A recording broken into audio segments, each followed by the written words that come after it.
Bright and early on the first day. Right. Bright and early for people who don't work day jobs. 9:30. So offended. The crack of 9:30. It'd be a tough time to get out. But yeah, welcome. Thanks, guys. This is the mechanics of family vlogging. So we're going to talk a little bit about the behind the scenes, kind of how these guys do what they do. My name is Brian. I'm on a small family blog called ActOutGames that my daughter Presley would have encouraged us to start. Maybe encouraged is a soft word for what she did 4 years ago to push us into it. So I'm actually a fan of all these guys up here. I love what they do. I get to pick their brains a little bit about how they do it to try and make my stuff better. So hopefully I'll ask some of the same questions you guys have. If not, towards the end, we'll definitely reserve some time for you guys to ask some questions too. So start thinking of some questions if you have some questions you want to ask about what we all do behind the scenes.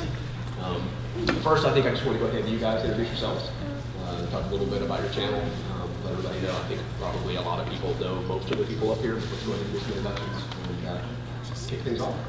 Yeah. Awesome. Yeah, let's start over here. I'm Billy. I'm from the channel Bratayley. We actually have a few channels, but that's our family vlogging channel. We've been family vlogging for 6 years. We've been on YouTube for 8. We post every day. Hi guys. And then I started a family in 2012, and now we daily vlog. Should I steal this? You should steal that. I'm stealing this. My name is Chris Ballinger. I'm from the channel Ballinger Family. I run that with my wife Jessica, who's hiding over there. There she is. It started off, our channel started off as like a magic trick channel. Like I was doing magic tricks every week, and then it sort of morphed into this family vlog channel that it is today. And I'm really happy with it. I'm Denise, and this is my wife, Ebony, and we are Team2Moms. We've been family vlogging for about 4 years. We have 3 kids. One of our kids is there, Olivia. She's in the audience. And our twin boys, my wife just had twin boys, and they are 3 months. And super cute. Super ridiculously cute.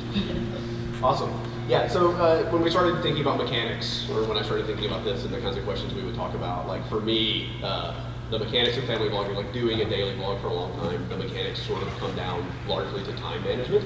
The way that I think about it, like there's the technical aspects we can talk a little bit, but like definitely want to convey the message that it's not about the technology and the tech stack. And anyone who's out there who's not starting a channel because they need a better camera or better lighting gear or something, those are the wrong reasons to not. Like that's not what you need to worry about, right? It's about your content and your time management and your consistency.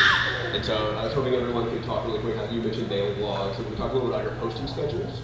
Because I think posting schedules kind of tie into what your time management looks like a little bit. So first, let's kind of talk about what our posting schedules are, and then we can dive in a little bit to what that means for how we sort of run daily lives. Yeah. So we didn't always start on the same schedule. We did for daily vlogging, but before that, we posted at a lot of different times. And we actually looked at it to see what we thought was best. And the funny thing is, we post at 4 p.m. Pacific time, 7 p.m. Eastern time. And one of the crazy reasons for that is, think about what kids are doing all day long. And we are mostly watched by kids, so they're in school. They can't watch our channel when they're in school, and as a lot of us know, the first 24 to 48 hours are most important.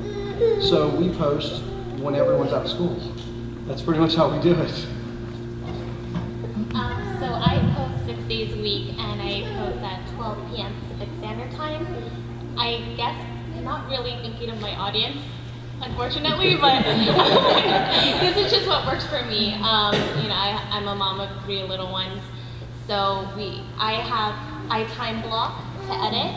So I edit while the girl naps for 2 hours, and if they're not napping, they have their quiet time because they're at that age where they just want to play in the room. So I'm okay with that as long as they're not bothering me. So I nap for 2 hours then, and then another 2 to 3 hours after they go to sleep. And then also on days when I want to work on my other channel, it's Judy time or it's Mommy's Life.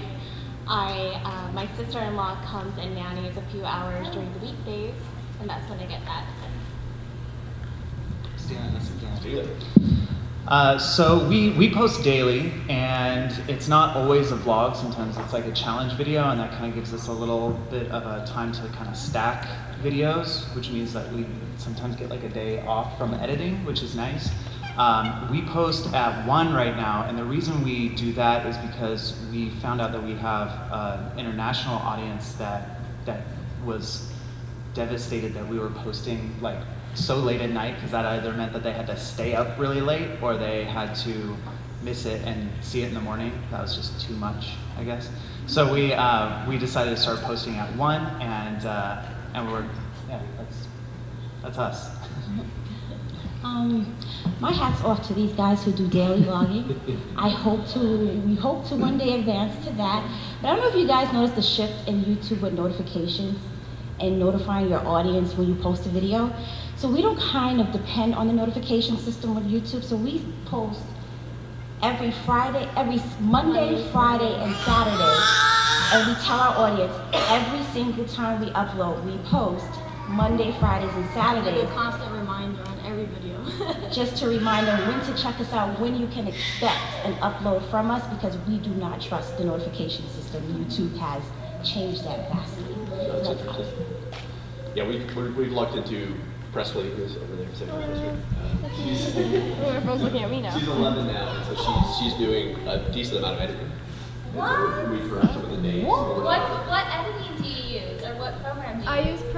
We all have the Creative Cloud, so I use Adobe Premiere. I do a lot of the montages. That's like the highest editing program. You know, you have, like, some people have kids and they wait for them to get old enough to do chores around the house to kind of load, like ours editing. She's old enough to do tomorrow's video. That's always a good thing. Cool. Yeah, so interesting. You guys were talking about like the specific times that you post, and you talked about this international based. I know we talked a little bit about looking at the analytics and seeing like you can tell when you post a video how it does in those first 24, 48 hours based on those kinds of things. I'm curious, like how does that consistency of posting time of day, how do you back into that from your editing schedule and from taking a lot of time for editing? I'm curious, what does everyone's sort of daily routine look like as far as balancing shooting and editing to get those videos turned out and then we can start to So I don't sleep. No. So luckily, my wife's over there. Luckily, we are kind of on different schedules. She's a night owl, and I'm an early morning person, so that gives me a lot of time early in the morning. Like this morning, I was up at 6, so that gives me a lot of time in the morning to edit. Funny story: the only reason I edit, absolutely only reason I edit, is we realized probably a couple years ago that it takes her 2 hours to edit. Let's say it takes me an hour. So that's it really came down to time management. If I can do it in an hour and she can do it in 2 hours, we might as well just take the hour and run with it.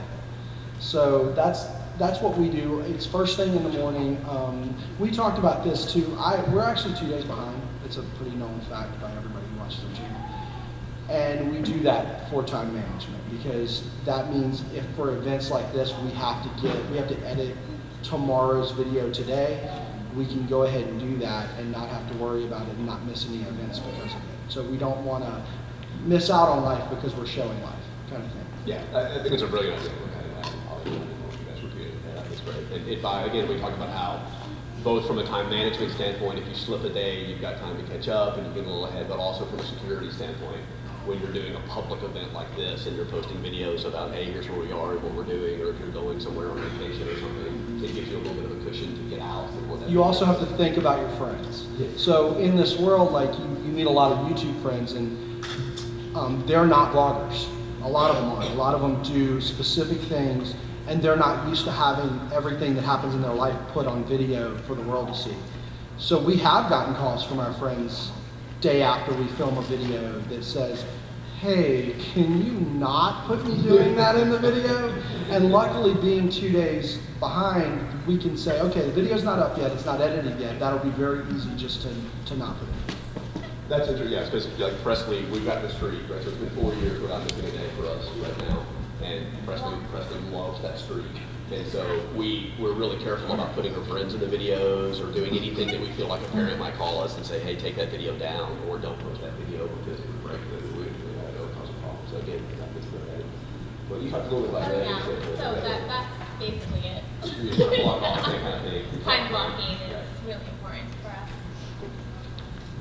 I'm horrible at time management. I'm like the actual worst. And luckily, Jessica's really good at it. So she's very good at like seeing the big picture and going like, these are the times that we need to be in places and like doing stuff. And so what we found works the best is if I don't touch the video until night and I have to get it done that night so that I'm working on it the next morning when the kids need our attention. So we'll do our editing at night, and that way we can get like all the tags and all the administrative stuff done before the next day happens. But that doesn't always happen because I'm terrible at time management. So that's a good day, and then on a bad day, I'm like scrambling to get the video up. Are you editing what you shot that day? Or are you editing what you shot the day? It kind of depends. So our schedule, since we do those challenge videos, our schedule kind of like flex. Right. And so sometimes it's what we shot that day. Sometimes we shot it a couple days ago. It just kind of depends. Okay, cool. For us, since we don't do daily vlogging, we kind of have this 4-day block of where we can use our time to edit here and there and so forth. As far as with editing, we always edit at night because it's just, again, like they said, that's when the kids are asleep. So for family vloggers, that is definitely the best hour of the day is really at the nighttime. And yeah, we have a block. We have 4 days to kind of like maneuver our time, when we vlog, what we vlog. And then we've also moved from maybe not vlogging our entire day from when we wake up to when we go to bed. Sometimes we just have what we call moments. So if we are feeding the kids, well, actually we'll just sit there and talk about, since we just had newborns, we'll sit there and talk about the life of having twins and feeding time and their adjustment. And we're literally just having a moment vlog versus from when we wake up to when we go to bed, which makes it so much easier. Sometimes we could record multiple videos in one day, so that makes it easier on us, and then we have a whole day where we can use to just record, and then another day where she will use to Edit while she takes care of the kids. So we kind of like balance each other that way too. Yeah, I love that. I saw that on your channel talking about trying to capture moments, and I thought that was a really great idea. And I think everyone's trying to do that in different ways, but I think being so explicit about it, and this is our goal, is to show you what this moment is, and like the magic of this moment with our kids and interacting. Like it's a really beautiful way to do a family vlog. I thought that. Like we did a moment where we had finished the nursery. It was like the final step to finishing the nursery for the boys, which was hanging up their newborn shoe.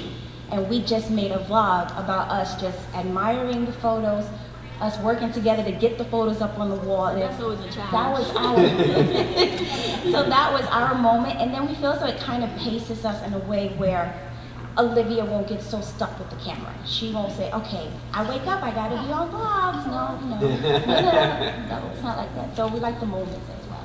Sweet, awesome. Yeah, so that was sort of, that segues perfectly into my next question, was sort of the shoot all day, edit the best stuff out of it, or pick and choose the moments. Like, have you gotten to the point where you really kind of know, like, how much are you leaving on the floor? Are you shooting pretty tight now because you know it's going to work? Whereas you kind of start out shooting just a ton of stuff, and then it takes forever to edit because you have to go through a whole day where it's not going to work. Like, where are you guys landing on that right now? All over the place. It just sort of depends. If you find a moment in a day, that's great. Sometimes I'll edit a whole vlog and Jess will watch it and go like, no, it's just this moment right here that's its own thing. You don't need all this lead up or all this thing at the end. People just want to see the water balloon fight that you're doing, you know? And so they don't want to like so. And you can sometimes separate those things and you get a vlog out of it and you get a moment. Yeah. But for the most part, it's sort of like you're living your life, you're doing these things, and you sort of see what is the most interesting, what tells the story, what gives a message from your family to the YouTube community. So because of that, you end up editing your videos in a non-linear way, where like, oh, this thing that happened later in the day was kind of interesting, and I want to pull it forward because the flow of the big interactions were more interesting that way. Or do you mostly stay in time? Yeah, usually it's chronological, right. But occasionally there's like a story to be told and it's told better in a different way. You stay true to like the events and the feeling and your life, but you sometimes, I come from a film background, and so there's like a narrative that you try and stitch into what you're producing. We could do the whole panel, I think. My wife went to film school as well, right? And the unlearning of film school to put videos on YouTube would be a fascinating panel. I think There's that a would lot, be an interesting conversation. There's a lot you have to forget. Yeah, right. The same thing as how much do you shoot? Yeah, I mean, I just live my life too, and I'll pull out the camera whenever there's something funny going on. And now that the kids are, like little ones, are not toddlers anymore, they just say the craziest things. So I always have my camera ready, and sometimes it's funny. I don't know if it's scary, but sometimes Juliana's gonna be like, Mommy, where's the camera? Can you film me? She started this thing called Comet videos, where she just grabs her toys and she'll create a little pool with her bowl and her My Little Pony, and she'll be like, "Hi guys, welcome to Comet videos." I don't know where she got Comet videos. Is that a thing on YouTube? So she'll record her own stuff, and then I'll incorporate that in the vlogs, and I think it's so cute because she's vlogging. But at the same time, there's times where she doesn't want to be on camera. And at the first time that happened, I was a little shocked, and I completely respected it, and so I turned off the camera. I didn't add any of those clips. And so that's kind of like where we're transitioning now. And I feel like, I know I'm not going to be daily vlogging forever. In fact, we just went down to 6 days instead of 7.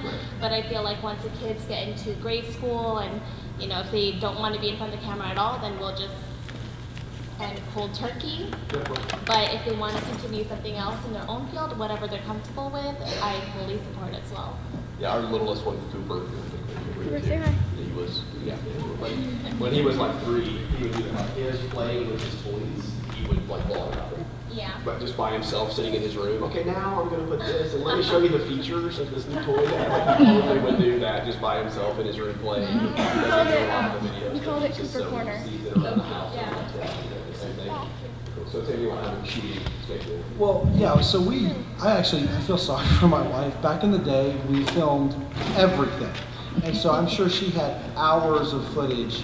But over time, we've gotten used to, like, we kind of know the moments that are going to be important.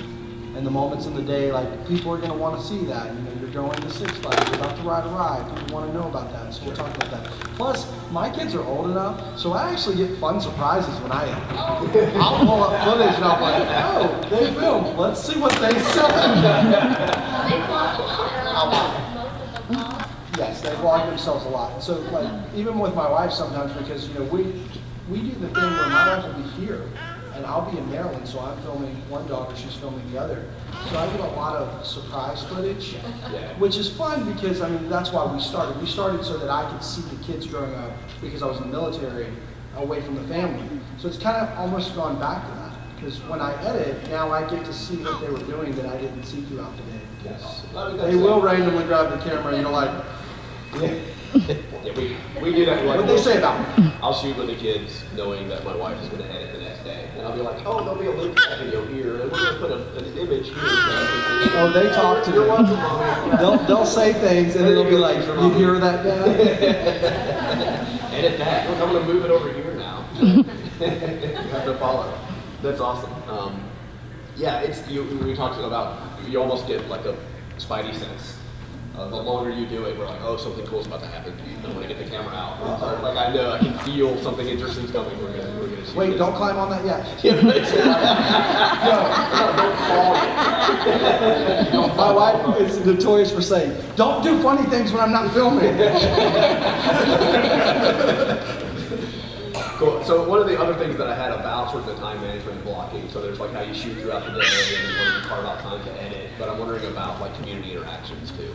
Like, we see a lot of people that I'm posting a video, and when I post a video at 4 o'clock, I'm going to hang out in the comments for an hour and just interact with people so people know that encourages people to come, number one, and get the videos early, or like it can just get away from you if you're not setting aside time to pay attention to that too. Do you guys have systems in place for how you do your community interaction? We do. So we don't do it at a regular interval, but we will randomly just say, hey, we're gonna hang out, we'll post somewhere. We'll either go on Instagram or we'll say, hey, hang out in the comments section of our newest video. And we do that for a lot of reasons. When we came up on YouTube, fan interaction was it. I mean, that's what we were there for. It was cool. Like, once we decided this was gonna be a thing, we were like, let's involve the fans. I mean, we started off by doing a lot of shout out videos where we would do what you wanted us to do in the video, like a challenge video, because you asked and you'd say your name. So ours has been fan interaction from the beginning. So we definitely keep that. We do a lot of meet and greets outside of these events because we feel that's like a give back. And so we get a lot of calls about those. Like, we'll have a meet and greet and we'll get emails like, how much does this cost? $0. Like, that's not what this is about. It's not making money, it's about meeting people. So we believe 100% in fan interaction. Cool. Yeah.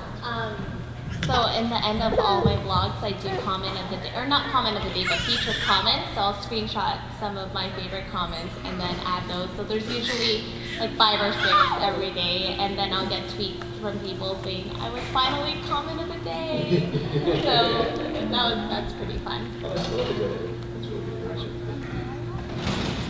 I don't personally put a whole lot of thought into like when I'm gonna like comment on stuff and you know when I'm gonna read comments.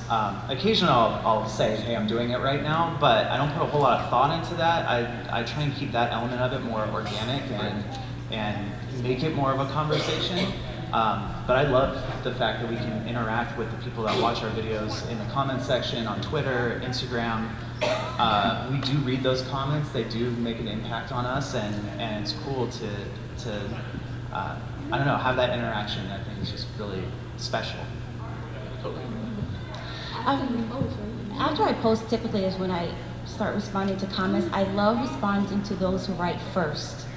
I am like obsessed. Like first, technically, like I love this. Technically, you're second, but it's okay. Hi. Also, sometimes in our videos, we'll ask, depending on what we're talking about, because sometimes we just do topic videos, and we'll ask for our viewers to share a story. And then we love when they share a story, and then other people within the comments start relating to their stories. And then it's like everybody is talking to each other in the comment section.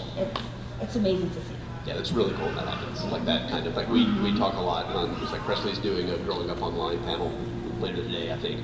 And when we were prepping for that, we were talking about how it's like extended family almost. Yes. Like she gets a lot of advice growing up, and when she talks about a problem she has or something, it's amazing how the community can come in and offer advice to her, and it's like aunties and uncles coming in and like giving her advice. Yeah, there's really that part. Have you guys started pinning comments? Oh I yeah. love pinning comments. Pinning That's really in the fun. heart. Because you search through your whole comment section and you're looking for some like really cool comment, and you finally find one and you're like, okay, that one people need to see. Yeah. So you get pin it. Gotta pin a comment. I didn't know about that. Yeah, it moves it up to the top of the comment section, which Yep. means everyone knows you pinned it, and then people go comment on the comment. So Correct. for them, it's kind of like you saying, hey, this person's cool, go comment on it. Nice. That's really cool. So, like, segueing a little bit into the content, like that's sort of the time management piece, talking about content and where sort of the generic question of where you come up with your ideas and kind of when you shoot, right? But I'm curious too, like, how do you carve out family time that's not YouTube time versus family time that's YouTube time? Is everything pretty much fair game? Like, obviously there's some things that you don't put online and some moments you don't, but are there even like going and doing something fun and hanging out or kind of hold back and it's just family time? Almost never. Yeah. So no, I mean, we pretty much made our piece on YouTube of just being us and filming it. And I don't think we've talked to the girls many times, like you're talking about yours not wanting to do it, and we will have those conversations, and we're often surprised by how ridiculous they think we are, that we would ever even suggest such a thing. Right. Yeah, same. There's not really like a family time because we just vlog our life, so that's our life, that's our family time. But I also did take out a day to just unwind and not worry about having to edit or pick up the vlog. So I guess in a way that's just my day off. But that's my day off with family, but I do really cherish those moments nowadays. I think it would be weird to not have a camera with me at this point. Like it's just, and I think my kids would think it was weird too. We've always said, like I think everyone at this table, like if our kids didn't like it, then we would shut it down. But they're like, Daddy, can you get out the camera? I'm gonna do something cool. And yeah, so it's not. I wouldn't see it as like a break or anything like that. I would actually think it was kind of like awkward to like someone was missing, like a person was missing from the family if we did. Yeah. It's one of those, what do I do with my hands? Yeah. I need a cup or something. Again, we have our 4-day block where we just do not pick up the camera. We have our hands full right now. It's not really a schedule of what we do. We just say, okay, this is a good time. This is a good time to film. Of course, your spidey senses, parent senses, you don't pick up the camera if your kids are having a tantrum, if she's upset, she's having a bad day. I mean, you know, those are the obvious times when we don't put the camera on. But when we're having a good day. And Olivia is actually going to start her own channel, so we've been recording some of her videos as well. Once again, if she did not want to do her own channel, we would not force that on her. She is strongly, She's wants to obsessed. do, she's obsessed With toys. With toys. Yeah, we get a lot too of, can we go to our favorite gelato place? Then it'll be a good vlog. The kids love, it'll make a great vlog. Like that. Dad, give me $100 so we can do it.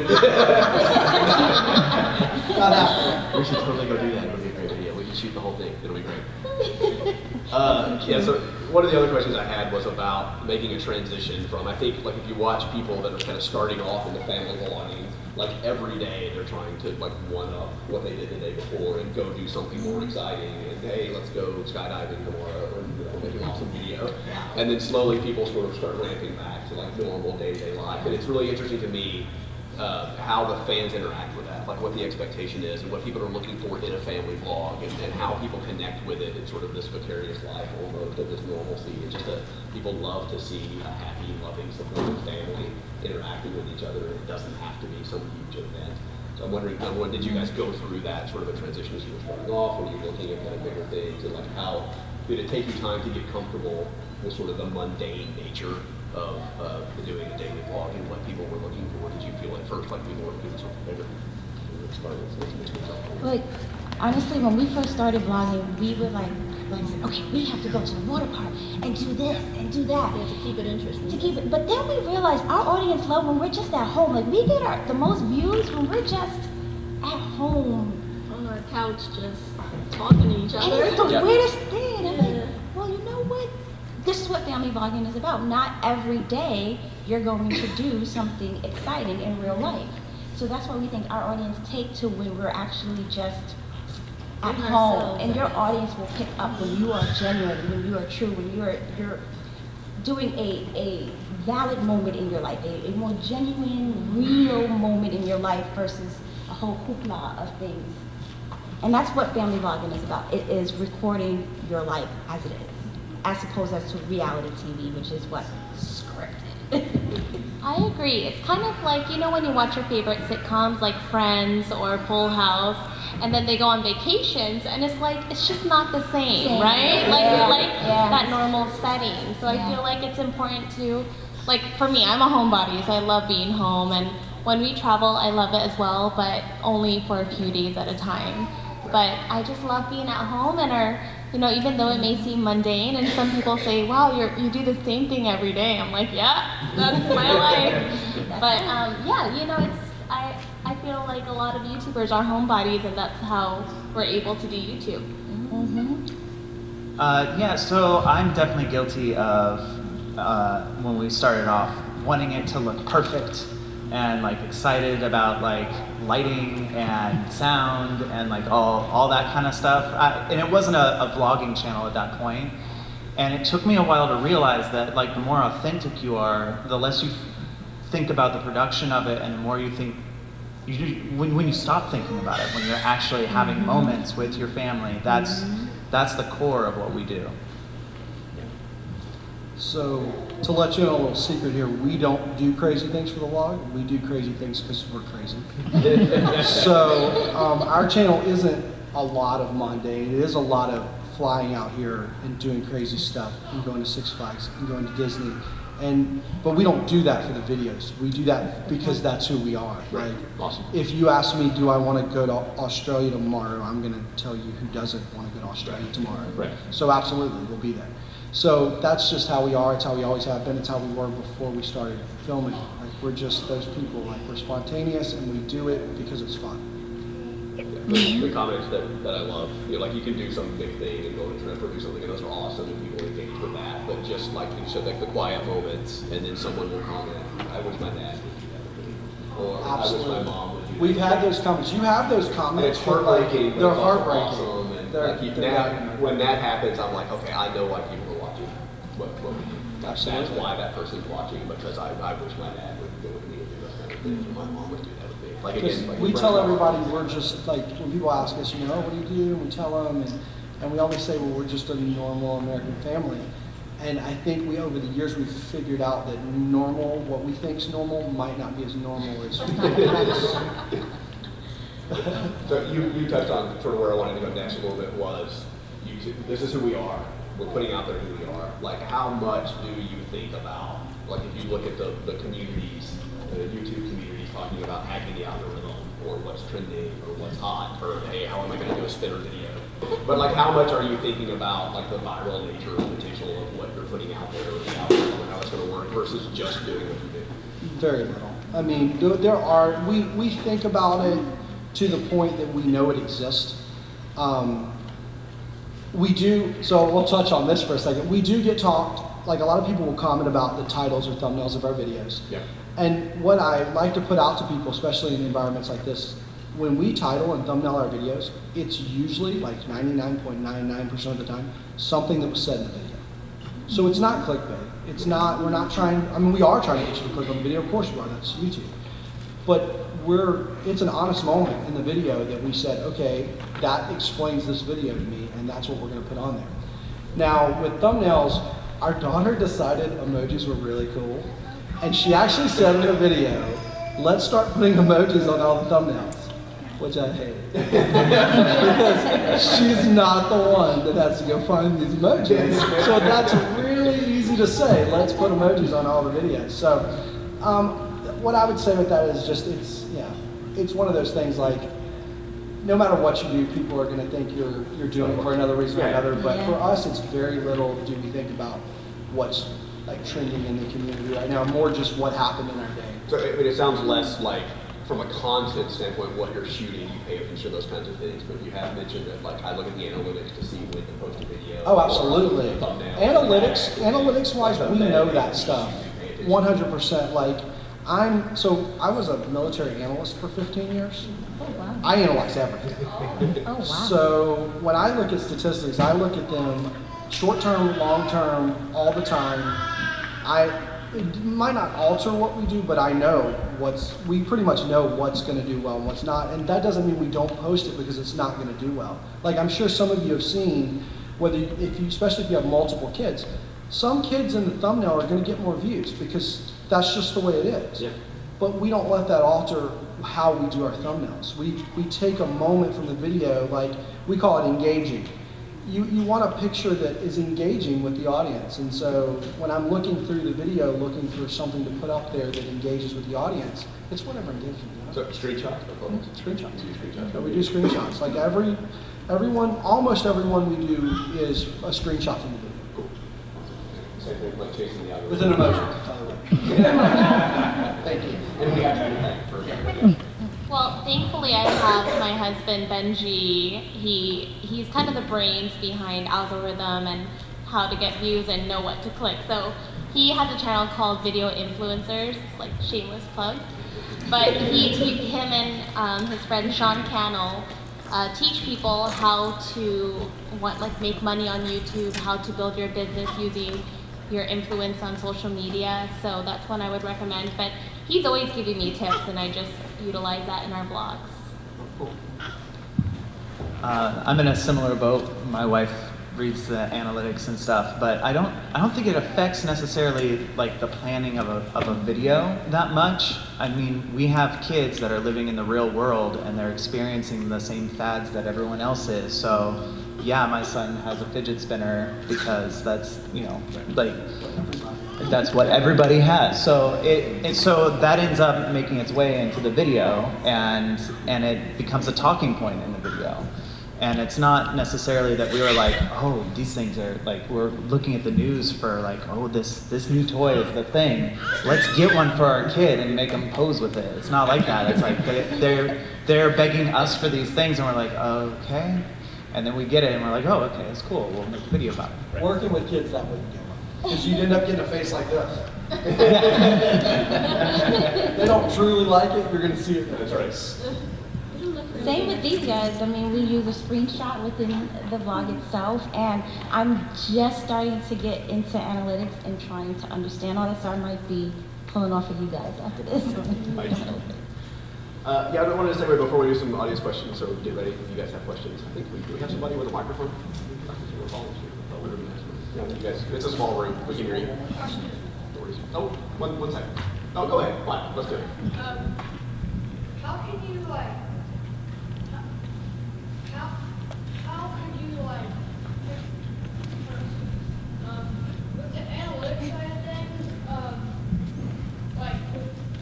how can you can you give me any tips on how to project that long term so that I can kind of see how it'll do long term?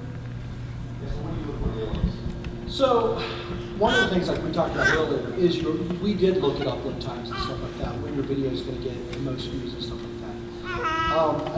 Another thing you go to, like I said, it doesn't necessarily have to affect you, but you see when we're in LA, what are the vlogs look like? What are they saying to me about analytics? Are they getting more views? Are they getting less views? One thing that people don't look at, you touched on it earlier, is that not all of your viewers are from the United States. So those fidget spinners might be absolutely amazing here.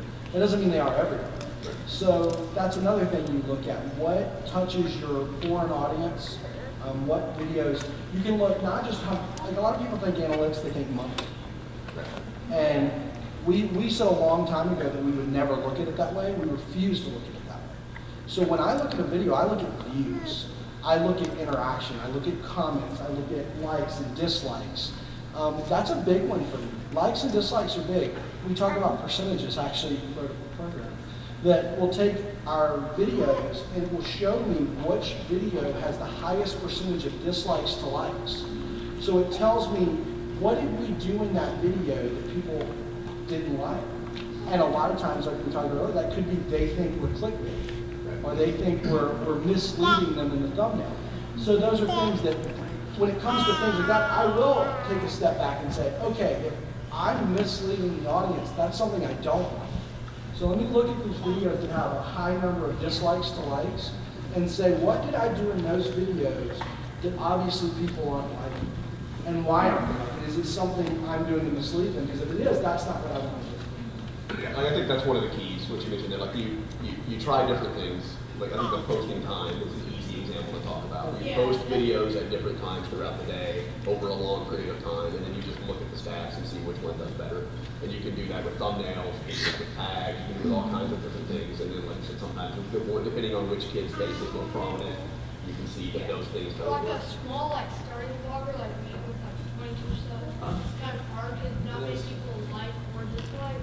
But, You're looking at a very small pool of people. It's very hard. So here's the thing with it. You can look at other YouTubers. Look at some people that are similar to what you're trying to post and see what video, because you can look at their likes and dislikes. You can't look at their money, which you don't care about.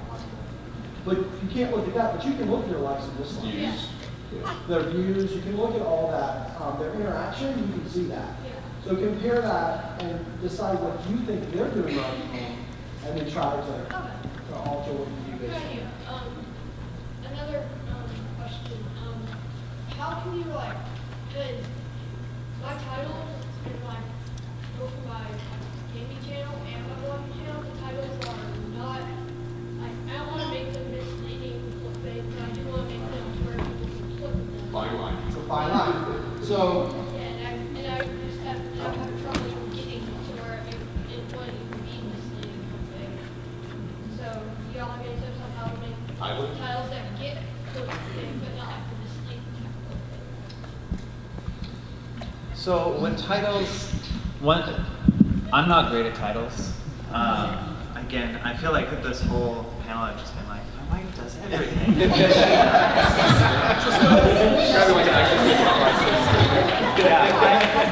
I just point a camera at stuff. That's all I do. But with titles, it feels like a good way to go is to give something that's going to happen in the video, but not so much that it gives away what happens in the video, if that makes sense. So it's like, oh, I want to see, it's almost like a cliffhanger within the title. So it's like, oh, I want to see that play out. I want to see what that looks like when I click on it. So it's really like, I think your titles are a representation of your video, so you really need to focus on like making sure your content is really engaging, and then the titles will come a little more naturally. Yeah, I love the idea of it being something that was said organically in the video, even if it's out of context and it's kind of a silly, absolutely, especially when like we all have kids, and like she was saying, kids say something crazy random things. So yeah, it's something from the video. It's something that was funny. It was a good moment, and it's a moment that people look forward to seeing. And when they see that moment, you'll see. I say back to analytics. You know, you can see when people are watching the video. Right? You can see the moments they're actually watching, and you will see a spike in moments.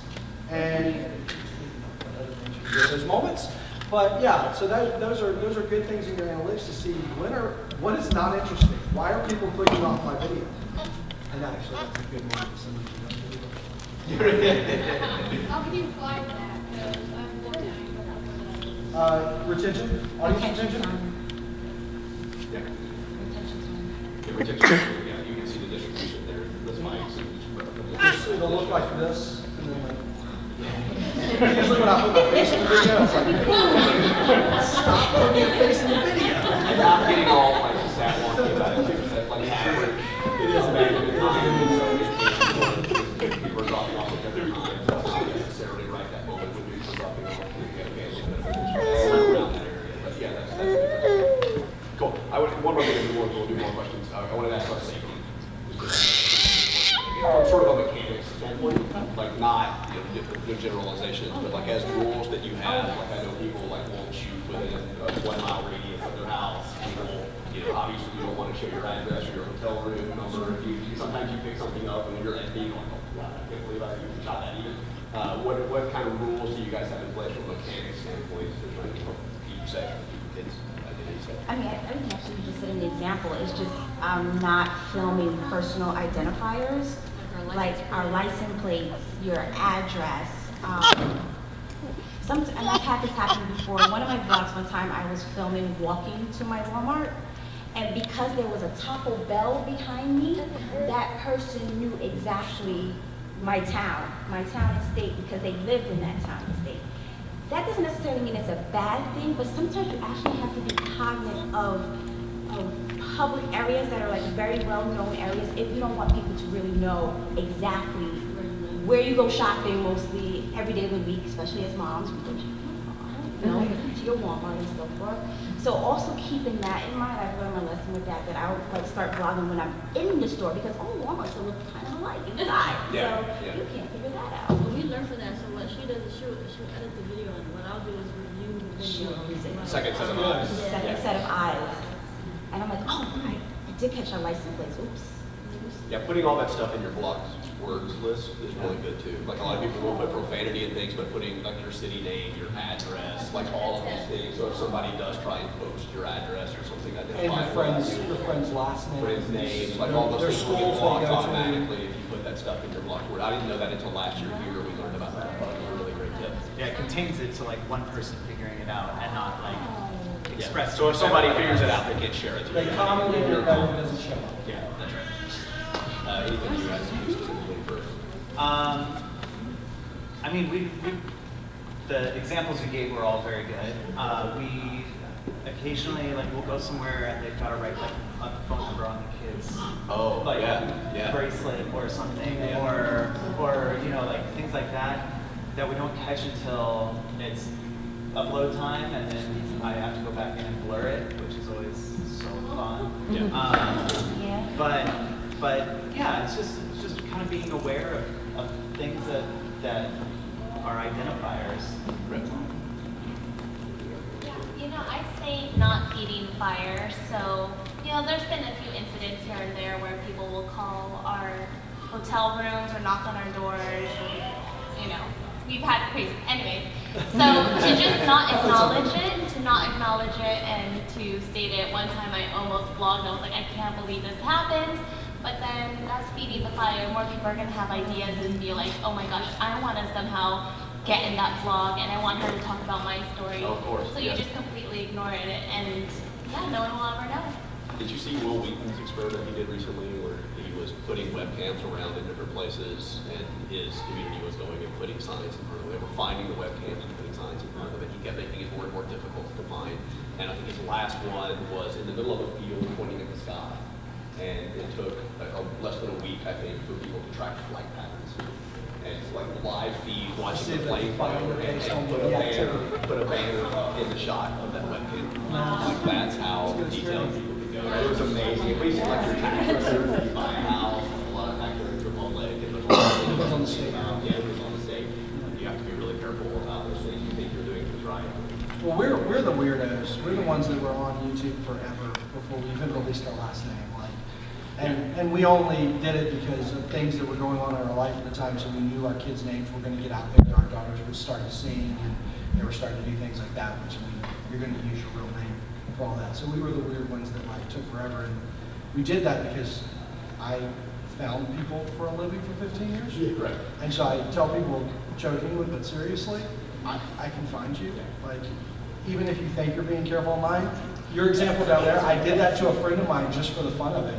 I went to a video he had, and I took the restaurants that he went to on a basis, and I found out where those restaurants were all near each other, and told him exactly how people would find out. One time, for my daughter's birthday, we ordered a cake at Sam's Club. And when we had vlogged her birthday party, the person who made the cake somehow wrote a comment saying, I had a feeling that this was for Olivia. You guys went to the Sam Clubs in bling bling.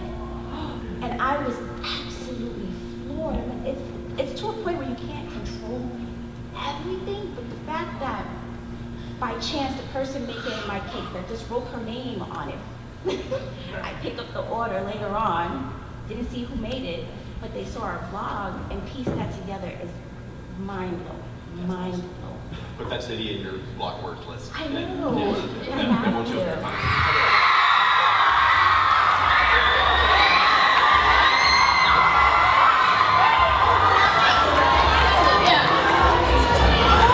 I picked the right chair. Hello.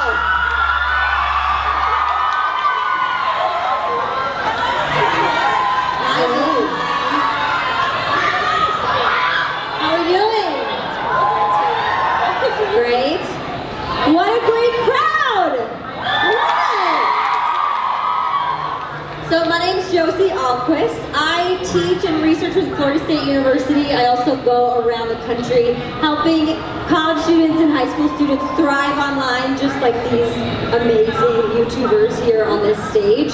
And I'm super pumped to be here, and I'm going to do their introductions so I can brag about them, even though I have a feeling y'all know a lot about them already. So first up, directly to my left is Presley Alexander from, her channel is ActOutGames. It's sprinkled with videos that teach you how to understand Japanese anime, explore controversial news topics, fun times with cosplay construction, and interviewing guests like John Green and Ali Speed on a daily basis for the last 4 years. Yes. She was, make sure to check out, I need to plug a couple other channels here that I have because they're important. Bite-Sized EDU is where the educational stuff, like the Japanese she was talking about, is on a channel called Bite-Sized EDU. And I have an interview channel, and I interview lots of people that I'm sure you guys would love. So yeah, there's my shameless plug. Have fun. There's gonna be a lot of those. I love it. Okay, next we have Sabrina Cruz. Let's hear it for Sabrina. From Nerdy and Quirky, she uses quick wit comedy that pushes into geeky topics, pop culture, and even social justice. Sabrina kicked off her channel in 7th grade in 2012. Yeah, we're going to be talking about ages and years, so growing up online. She also hosts a crash course for kids. From Canada, she is studying at the University of Toronto, studying mathematics. So, I mean, ringing true to the title of that YouTube channel. She reacts to life and ridiculous realities of university student life, such as a recent video, school things that don't make sense, and I'm not smart anymore. I think you're smart. Okay, further down the table, we've got Miles and You got Miles. Okay. So, from Miles Chronicles, started his channel in 2007 at the age of 11, and will probably hit 1 million subscribers very, very soon. He chronicles hilarious daily adventures to significant life celebrations and real topics like gender identity. His coming out story that has over 1 million views. In a recent video released in January at 1.3 million views called I'm So Tran, also challenged viewers to throw out gender completely. So, welcome. Thank you. All right, last but not least, Trevor. Hello. Oh, nice flag. All right, backstory. What's my story? What is my story? I just did some Googling, it's fine. At the age of 10, you would find him uploading dancing videos at the Apple Store. A couple years later, he auditioned for the X Factor. Then joined... I'm sexy and I know it. We'll do that over here later. And then joined a collaborative channel called OTL. Trevor produces high-quality music videos, as well as plenty of Q&As, challenges, reactions, and more. These videos, over time, have brought in 1.3 million subscribers and 70 million views. Trevor has such accolades as a Teen Choice Award and Macy's iHeartRadio Rising Star Award. I didn't even know that. Just kidding, I didn't. All right, so this panel is about growing up online, not just on YouTube. So I want to pull us back before you even got starting creating online content on YouTube. What was your first online experiences? Have it be MySpace or Friendster, like anything you got on online? I'll go first since I'm first in line, and obviously I actually didn't have much before YouTube. I'm too young to have had a MySpace account in the first place, but there was, I'm sure a few of you have heard of it, people that run Know Your Meme had a different meme sharing website called I Heart Cheeseburger, or I just called it Cheeseburger, and I was addicted to it. I had an account on it like when I was 4, and I've been on it for a really long time. I actually recently left the community though. But yes, that is where I started being on the internet myself, but I do have very vivid memories of my parents showing me YouTube videos ever since I was a very tiny bab. Wow, memes. Memes. From day one. From day one. For me, it was probably like fanfiction.net and just reading fanfics, writing fanfics. Damn. Well, I started YouTube in 2007. I think maybe before, I want to say I was on Club Penguin, or like, I don't think it was Club Penguin, but it was like the low-rent version of Club Penguin before Club Penguin. Neopets? Like, no, probably Neopets. It was like something like, let's talk to strangers on the internet, and I have friends. Yeah. It was something like Neopets, Sims, IMVU, like crazy stuff like that. No, but yeah, I also started YouTube in 2007, so Yeah, that's crazy. I mean, I had a MySpace once. It was, yeah, tragic. It's dead with mine. I totally revealed my age when I gave MySpace as an example. I'm sorry for that. So yeah, the title of this session is Growing Up Online. Some of you may have gotten active online before even like terms and service would allow you to create an account. So has there been anything that, let's say family or whatnot, didn't let you jump onto at first? And then how did you negotiate to get on that and be active as a youngster? Yeah, I'm 11, turning 12 next month, so I'm legally not allowed on every single platform except for Animal Jam and Club Penguin. I can play those if I want. But I have to have a parent's permission. But my parents own all of my accounts. I don't have an account for myself on barely anything. And I can't recall anything that I've never been allowed to do. Like pretty shortly after I asked for a YouTube channel, we jumped on the bandwagon and we got one, and all sorts of stuff like that. But I'm not allowed to have an account of my own until a year from now when I will be almost 13 and I can legally own accounts for myself. Click the button yourself. Woo! I don't have to say I'm like 18. Wow. You don't have to lie. Wonderful. For me, my parents made my email address because they wanted to email me. They also made my Facebook account. They forced me to be online, basically. I wanted to be normal and go outside, but no, they signed me up for this lifestyle. I was always daddy, so I did it. It was all me, and that was my choice, and I did it, and mess with the system. Words for myself, and even just learn more about myself. Seeing a word and be like, that's me. Why didn't someone tell me this existed sooner? That's me. So yeah, it's just been really amazing to find myself through the internet, and I've been lucky enough to have it my whole life and have a very supportive family. So I've never really had issues with who I was once I found a word. I could just stick with it, and it was amazing. Or was it all kind of Googling like crazy and just figuring out things on your own? I've gotten a lot of help. My entire YouTube is based off of the shoulders of other daily vloggers before me, because I do daily vlogs. And I wanted to do YouTube, so I copied them because I liked them. So yeah, I really built on the back of everyone that had used the internet before me. And luckily enough, I joined once things had kind of been normalized a little bit. And my parents at least kind of knew what YouTube was and didn't think, hey, I'm going to talk to some 30-year-old men online. That's not what they thought it was, because I've had that said to me before. But we understood, and I started a YouTube channel, so I'm built entirely on the backs of people before me. About advice for maybe creators in the audience that want to be like you, but what other advice would you have for someone that's like ready to, maybe they do have a channel and they're ready to make like a big announcement or create stronger content? What advice do you have for people that want to, have channels like young, even at a young age? Yes. In the wise words of Shia LaBeouf, just do it.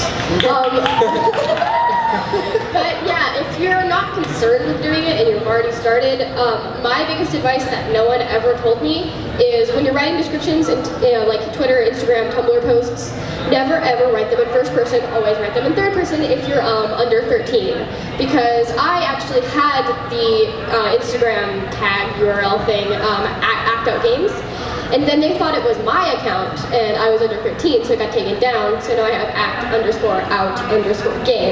and I can never get the old URL back. I can't do that. So make sure to do that if you're young like me and you want to start a channel. And if you are young like me and starting a channel, your parents or your guardian or like someone that is legally connected to you has to run your channel for you, because you can't own it until you're 13. But if you're 13 or over or turning 13 soon, then just go for it. You can really do whatever you want on the platform. You really Because it's free, so don't do that. Who's under 13 that has a YouTube channel or wants one?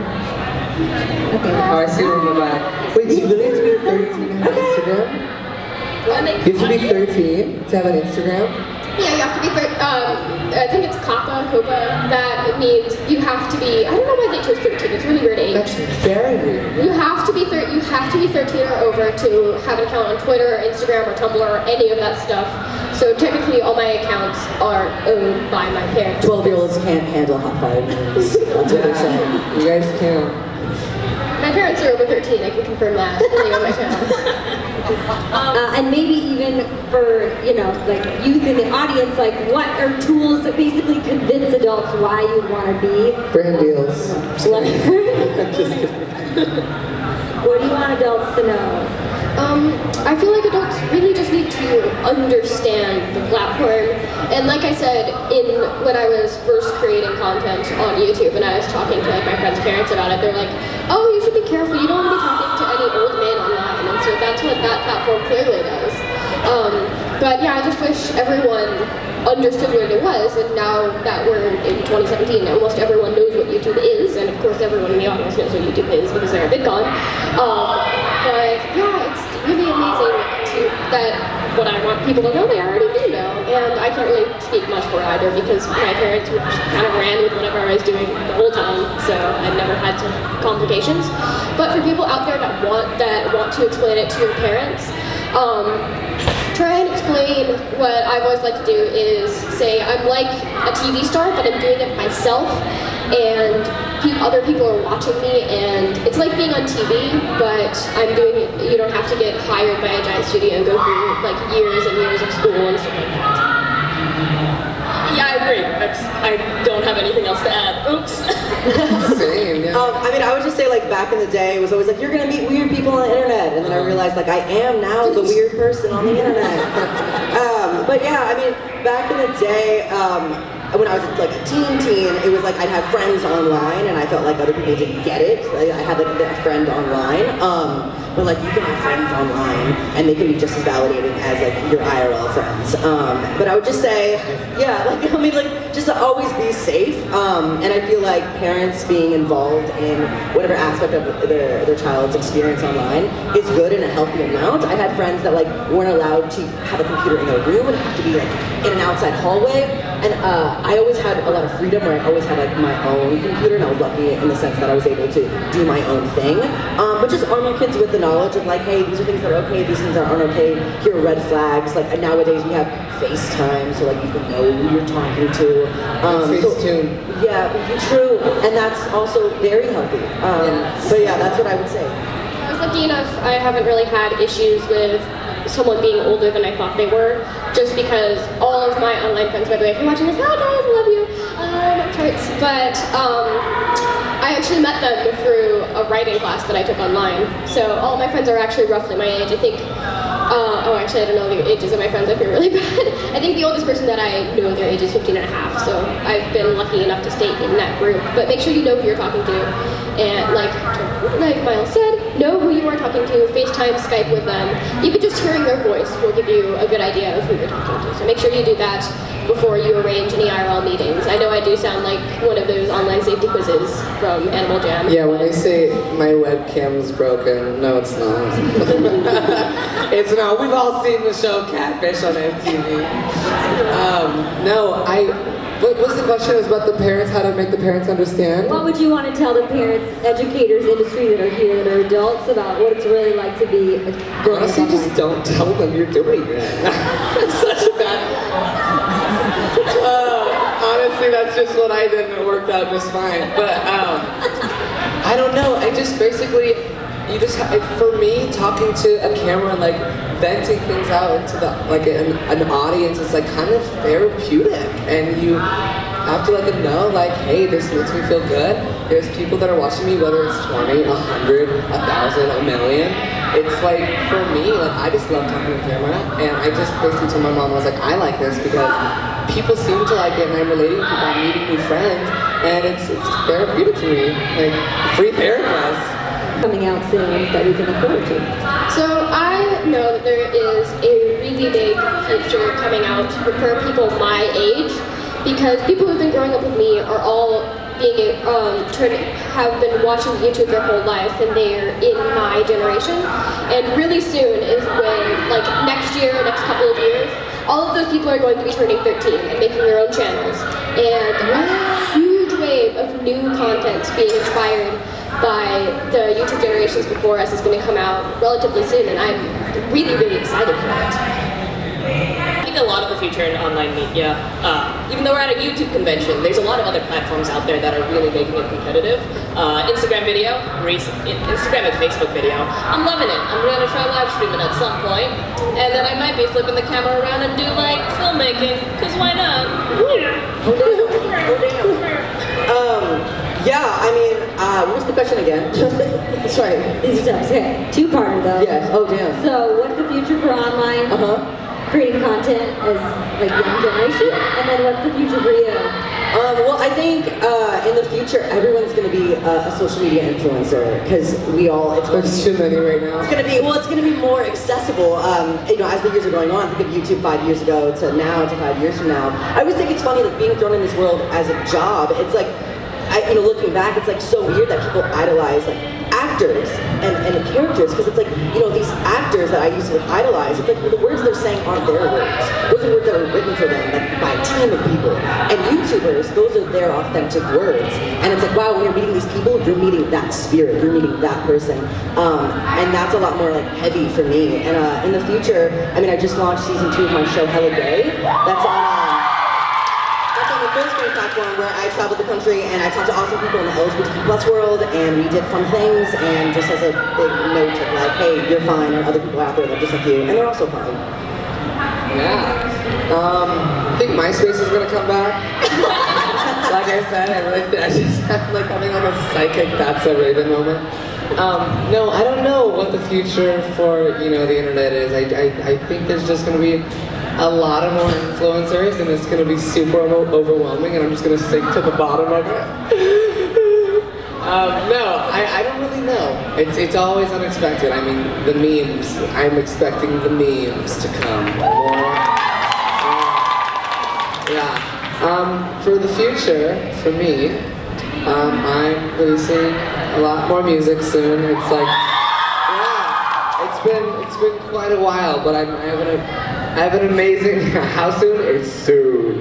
No, I've been working with an amazing team. I have a lot of people over at Katy Perry's team now, and like we're gonna sign to like a major label soon, and it's gonna be really, really awesome. So I'm excited. I'm just gonna pump that music out and try to be a pop star. Hey. Here, and if we can go back, anywhere everyone is comfortable. I'll grab a seat over here. And I should say, my name is Malik Ducard, and I work at YouTube, and I lead our family and learning initiatives on YouTube, and a real honor to be here. Who are not educational content creators, we really hope that you get some concrete takeaways on what works and lessons and experiences, and maybe you can create educational content for those who are. This should be useful for you too, to hear about things that are evolving and developing. And so Presley is amazing. She started YouTube, and she's our next mogul after Jacob. She started when she was 7 years old. Don't know if you can tell. There we go. She started when she was 7 years old, and has a few channels on YouTube. One of the main ones being ActOutGames and Bite-Sized EDU. And Presley is an inspiration to kids her age and kids my age. And Presley, over to you to talk a little bit about your background and what brought you to education on YouTube. Hi, I'm Presley, and I'm 11 years old. My birthday is next month, which I'm really excited about. And Early happy birthday! Yay! But I started making daily YouTube videos on the channel ActOutGames at 7 years old, and I'm homeschooled, so for a really long time I vlogged my education. And last year, I think, I launched a new channel called Bite-Sized EDU, which is purely educational videos. I teach physics, Japanese, and a lot more, so you can go and follow me over there. As well as I recently launched an interview channel. I go to Comic-Cons to interview people like that. But obviously the main focus of today is Bite-Sized EDU, and that is my main channel and the one we've been putting a lot of effort into. Let's take a look. Yeah.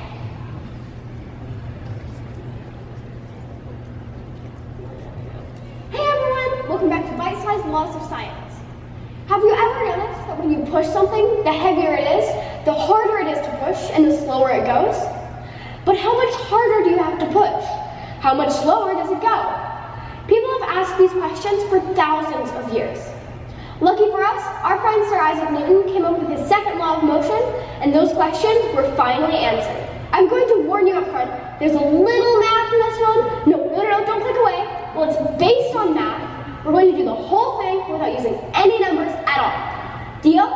Okay. Newton's second law is force equals mass times acceleration, or F equals ma.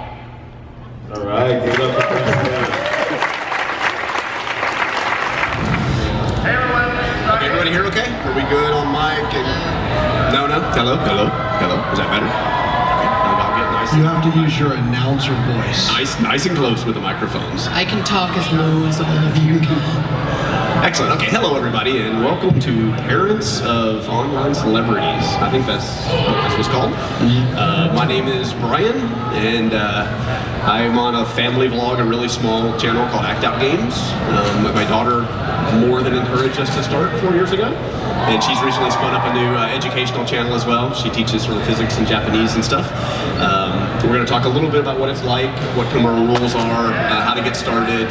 A lot of basically we're going to talk about the questions we get a lot from people that approach us, and then we're going to talk a little bit about the questions we wish we got more, like what we think people should be asking us, and then we're really going to open it up to you guys and try and answer some of your questions. Hopefully you guys have some questions. I did want to start first before we do introductions. I want to get everybody to introduce themselves and talk a little bit about the kinds of content that they make. I think we've got some good variety of content up here, which is really useful. And then, but I want to say, if you're here, I've heard this a couple of times in the conversations that I've had with other people, if you guys are here, especially at this panel, but if you bought tickets to come to VidCon with your kids, and you're sitting out here in the audience, like asking questions and wondering about what's going on, you guys are way ahead of the game. Like, that's more than I see out of a lot of people that I deal with on a day-to-day basis, and so I just wanted to say kudos. This is where I was 4 years ago. Presley asked me to come to VidCon. I didn't even know what VidCon was, and so I brought her out here, and I didn't know who anybody was or what was going on, and I just followed her around and sort of learned and tried to support her as best I could. And so I just sort of sympathize, and I was in the same shoes not all that long ago, so I really appreciate you guys coming out and the fact that you guys are willing to do it. So I love the fact that you guys are all here.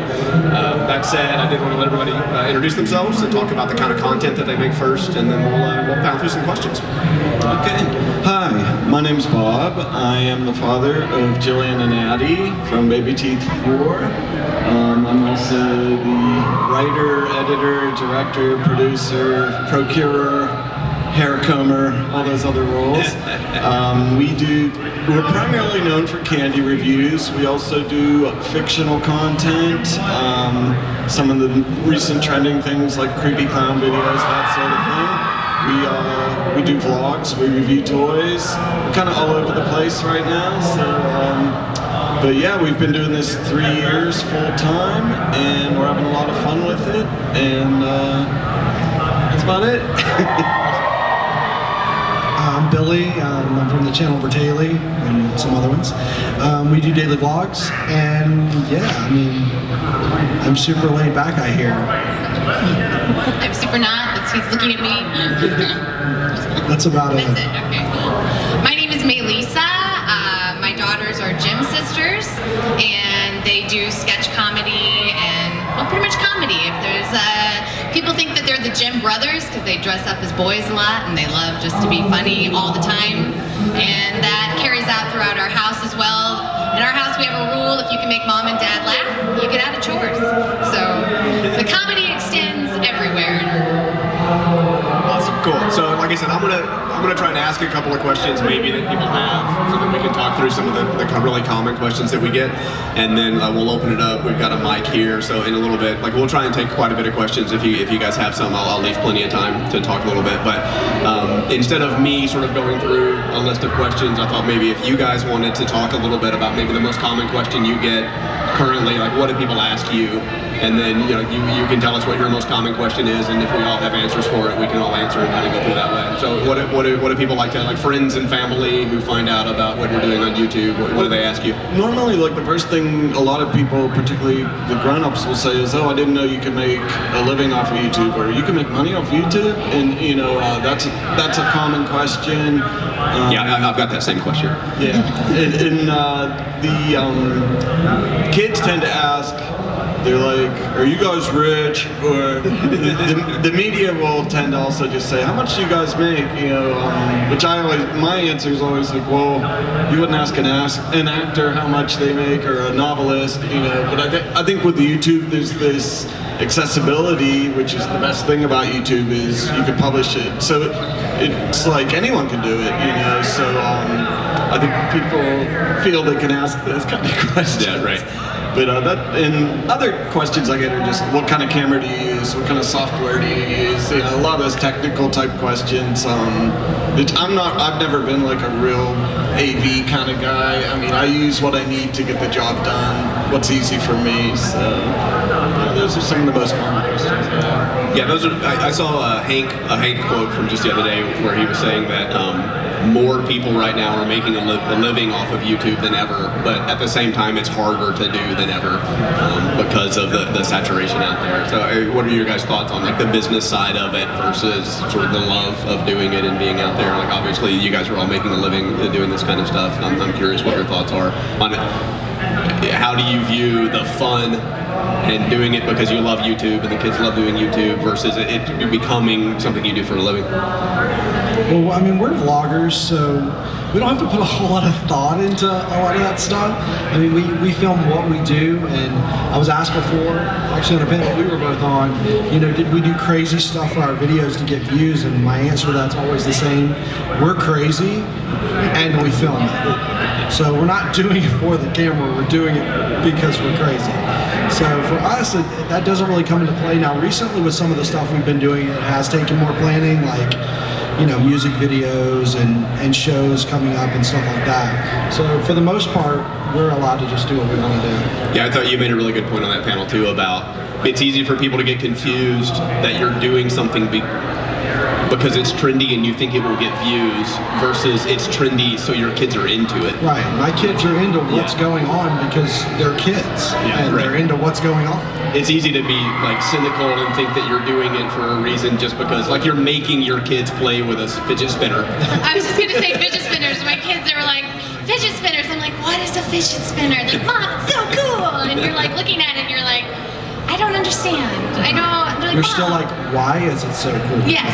And then you spin one and you're like, oh. Clearly none of us are cool. That's like, feel the weight of it. And I'm like, yeah, I have a paperweight in my office that has that same weight. And I think that fidget spinners is a great segue to say that each of us have probably all done a fidget spinner video, but done it completely differently. Like, depending on the channel, like with you being a vlog channel, it's probably just gonna be the kids playing with it. We actually did a fidget spinner collection. See, our channel, we're comedy, so we did the 10 worst things about fidget spinners, and it's all these little sketches and act outs about kids breaking their necks because they're like trying to be on hoverboards and fidget spinners at the same time. And we've done 2 fidget spinners that you can eat. See, and of course, because they're the candy channel. The candy channel, that's perfect, that's perfect. But because all the kids love fidget spinners, none of us here were like, you know what we should do? A fidget spinner video. So maybe another question that's along the same lines as that is, how into the business side of it are the kids? How much do they know about the business side of the house of your YouTube channels?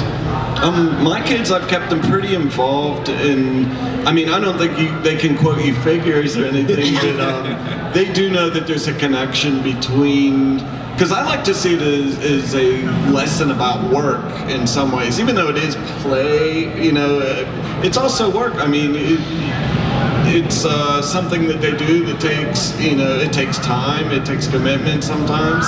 It might even be, you know, uncomfortable to wear a particular costume or something like that. But, you know, I often will, you know, let them know the connection between what we're doing and, you know, some of the rewards and some of the opportunities that aren't even necessarily monetary opportunities, because I think those experiences are really something that I envy them for having, you know, having the ability to have those experiences, to get to travel, to get to meet lots of new friends, see different people in different roles, and, you know, inside and outside of the entertainment business. Yeah, it really unlocks a lot of doors. Like among everything else that it does, like the opportunities, even as a small channel that Presley has had to meet people and do projects and things like that. Like those life experiences are way beyond any sort of monetary thing that we've done. Like I'm really amazed by what she's been able to do. I did love one of the things you said there, and I'll throw this out as my common question,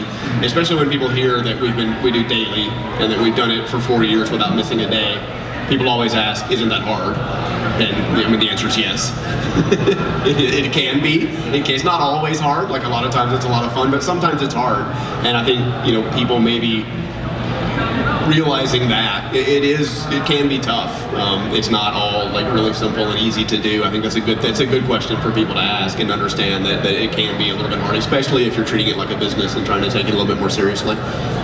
You guys have the same. Yeah, we go out of our way to make sure that the kids don't see that side of it. Like for us being vloggers, they're the object of the videos, not the business side of the videos. So yeah, I mean, one of the fun things that I remind people of, because they don't really think of it that way, is sometimes you see our videos and you see that we started filming at 7 in the morning and we film our last like segment, it'll be 11:30 at night. And what you don't think about is someone then had to edit that in hours beyond those. So either 1 in the morning, one of us is editing, or I get up at 5 o'clock in the morning and I'm editing. So that actually makes, you know, it's good for the kids to never have to see that, but sometimes you almost wish that they did, so they would like, they would really understand, why are you a little tired this morning? Well, I've been up since 4:30. So we've gone out of our way, because our kids don't do segments and stuff like that, or skits, they're able to just be, and that's, fortunately for us, we can keep it that way. And I think that's where, again, all of our channels are so different. I think it's interesting about this panel because my kids are LA kids and they're like wanting to grow up to be producers and in the industry. And so YouTube is an excellent place for them to get all of that experience. Like sometimes we will literally have them produce a sketch that they have to go through the script and they have to get all the props and they have to understand, like a production company, how it works. It's like training, I guess. I guess Bob and I are the same in that way. We're training our kids. We talk about it sometimes like a resume. Yes, that, absolutely. You know, that's Presley's not done the same things that you guys have done on YouTube, but it's opened other doors where she's gone into other projects because people saw her on YouTube and pulled her in to do those things. So I mean, I think that's a great point too. Like common questions, Billy, that you get. What are the?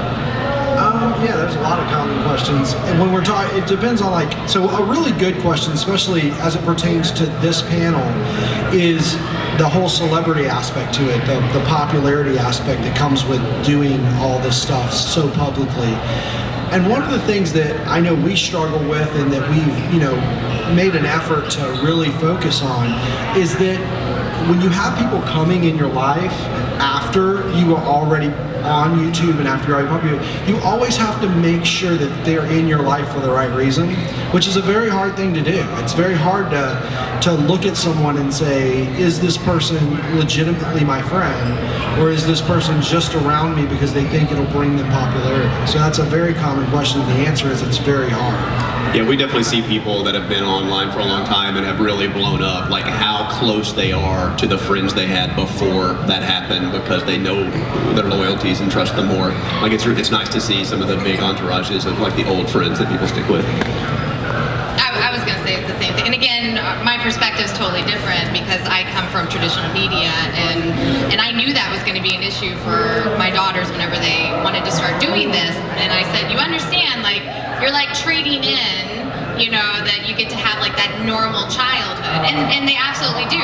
They cannot leave the house without being recognized every single time they leave the house. So it's kind of like, do you want to go to a movie? And it's like, well, do you want to, at their dance lesson studio, every single person is like wanting to take pictures with them and put it up on Instagram, and we're like, please don't, because this is one of their few places that they get to be a kid. So there are trade-offs that you're gonna have if you make that decision for your And it's good, like you said, to be making those trade-offs explicitly and Yes. like talking to the kids about here's what's going to happen if we go down this path. Are you sure you're comfortable with this? And we talked just before we came out. We were talking about, I think we all do regular check-ins and sort of say, hey, are we still on track? Are you still happy with what we're doing? Are we still on the same path? You had a really good analogy about soccer, right? Oh, well, when you were talking earlier about YouTube, like people are like, YouTube's a thing, and when my daughters begged my husband and I for 2 years to become YouTubers.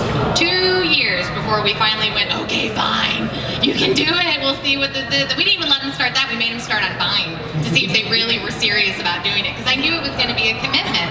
But when you try to explain to other people, my kid's a YouTuber, I explain it's like soccer or cheerleading, like it's their activity, it's their thing that they like to do. It just also happens to be a job for some kids, not for Billy's kids. They just hang out, have fun, We doing just kind of be.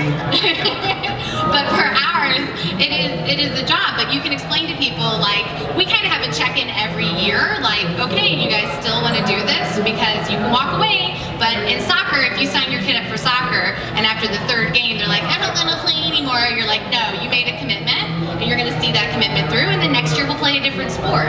But this year, you committed to soccer.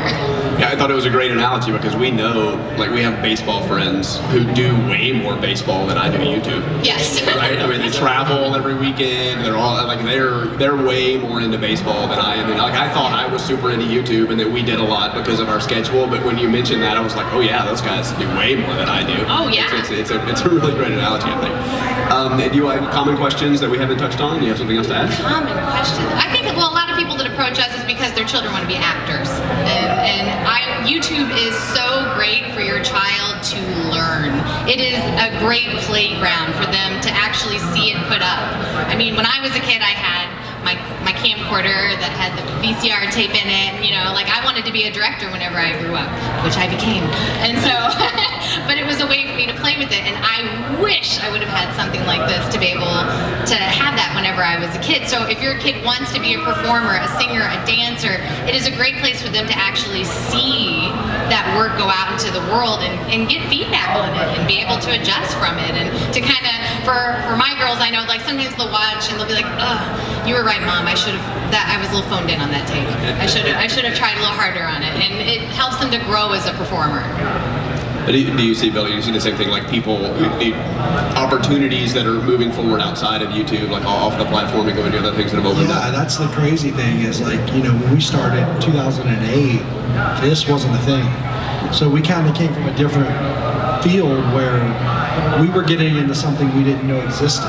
So there wasn't, I mean, we ask now, but back then there wasn't the opportunity to say, okay, so you're giving up your private life to do this, because they weren't.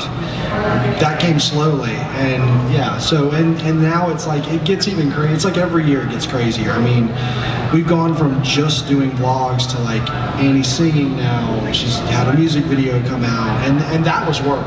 That was fun to get to see her work. Like, every day had to like put in the time. You know, you almost get so annoyed with the song because it's singing it every split second, like every time you go somewhere. It's just, that was her first opportunity to really see a work side of this, which was cool to see. I mean, and then filming the music video, got to see the take after take after take after take on the same part. This is what we do every week on our channel. Yeah. I'm gonna have to say hard pass. Yeah, I don't know if you guys know the kids from the Happy Family show and the parents out there, like they started with like the dolls, right? So they were acting out the scenes and doing the things, and so they weren't in the videos, and then slowly they've transitioned into the videos, and the kids are in the videos now. And then yesterday out in the plaza, I saw Kevin out there with his piano, and he was playing and singing and selling his CDs and stuff, like watching that progression. Like I couldn't be more proud of those guys and where they've gone. But those kinds of things are the things you're potentially getting yourself into and opening yourself up for. But again, it's just opening doors. There's opportunities that open up for you. Cool. Before we go to the next round, I just want to touch on a little bit. You mentioned like equipment. So it's sort of a stock answer. I think everyone, well, maybe almost everyone, will agree that you don't want to know about our equipment. Don't, but don't ever be, I can't start a channel or start putting videos on YouTube because I don't have this camera, or I don't have this lighting rig, or I don't have this microphone.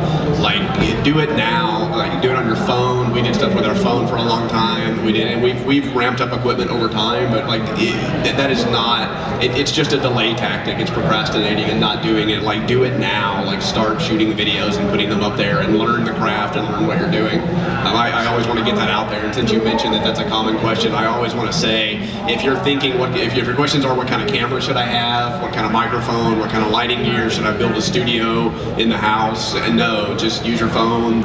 Or yes. Use whatever camera you've got. You can do all of that stuff, and we have done all of that stuff, but you don't have to start there. Just start you don't shooting. have to wait to start to do that stuff's the key. If you can't afford or can't get that stuff, don't sit around saying, well, one day when I'm able to afford or get that stuff, then I'll start. We started our first camera we used was a $60 camera.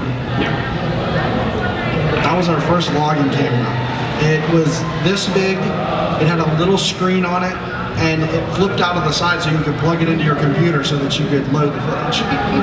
We didn't even use editing software for probably a year and a half. We would just raw footage. I would just stop the camera, and then that's old school.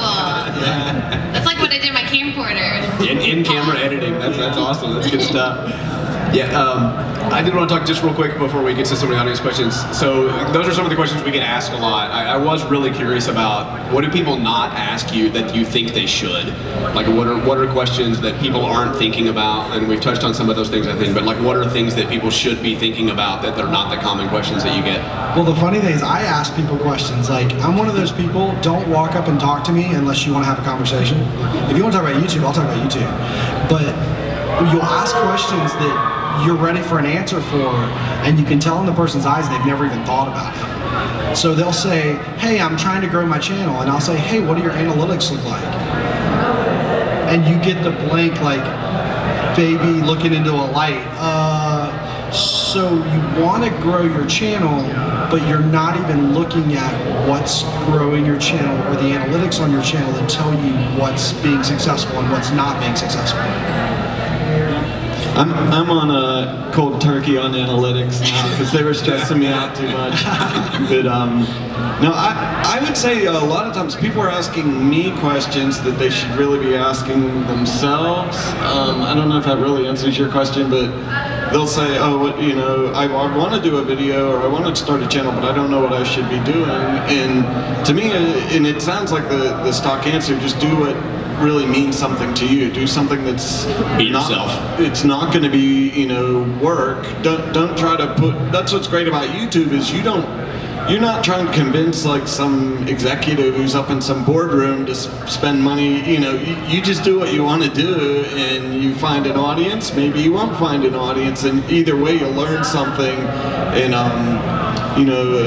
like you were saying, just keep moving forward. I think we get our creative notions, we tend to think things more preciously. Like, a lot of people think they have this perfect novel in their head or this perfect project that they want to work on someday.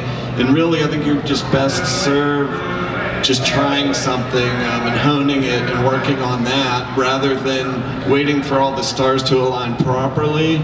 So, I mean, I don't know if that's not really a question, it's just maybe a pep talk I would give people, and we have so much fear about creating, I think, too, and people have fear of failure, fear of looking stupid.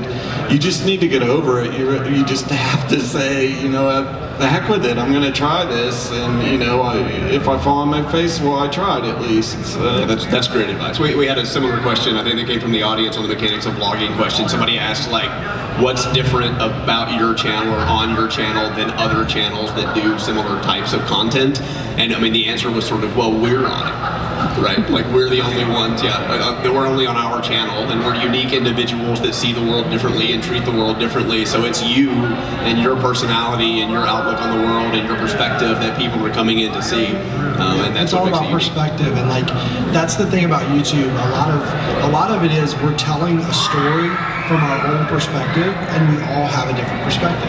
So when our channel first started, the whole idea of the channel, now it's changed over years, but it was to to show the perspective of a mother and her kids, but we were never really part of it. It was just about them and their opinions and their attitude and stuff like that. And over years it's changed, but that was our idea in the beginning, was just to have it be about the kids.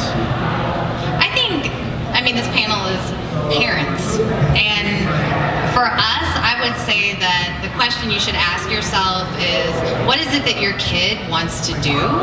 Because all of us up here, we love clearly spending excessive amounts of time with our family because we're together all the time, like never apart.